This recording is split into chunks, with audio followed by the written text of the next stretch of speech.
Hello, welcome to lesson 2 of the self-taught guitar course.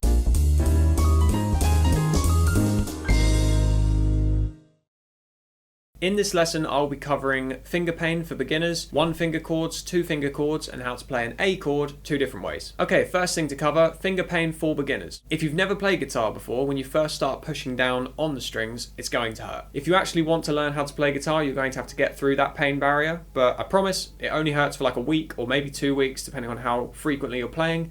And then after that, you'll develop calluses on your fingers and it won't hurt anymore. Okay, now we're going to cover our first chord. Okay, this is a one finger chord and it's known as an E-7 chord. Do not worry about what this chord is called. It's not important. This is just about building strength in your fingers. The first thing I want you to do is get your index finger and just place it down on the second fret of the A string. Then play it with your middle finger. And then play it with your ring finger.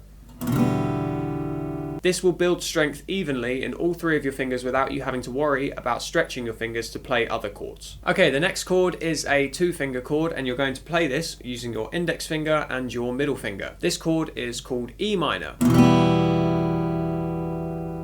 This chord is played with your index finger on the second fret of the A and your middle finger on the second fret of the D. Once you've practiced with your index finger and your middle finger, I want you to then practice the same chord with your middle finger and your ring finger like this.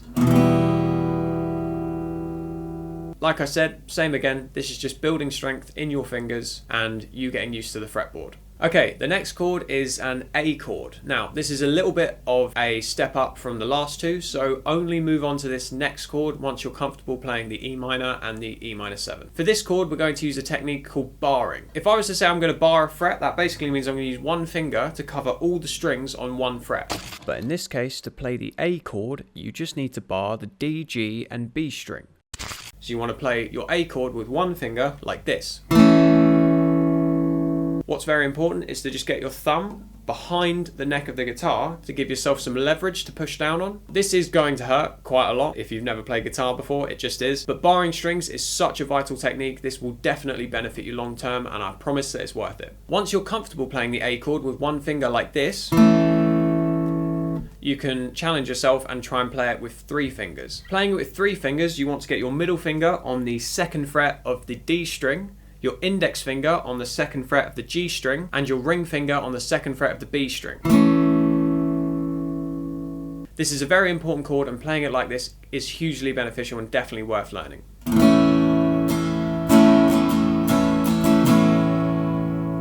One other thing you can do is practice transitioning between both chords. So you can play your E minor like this, and then go to your A.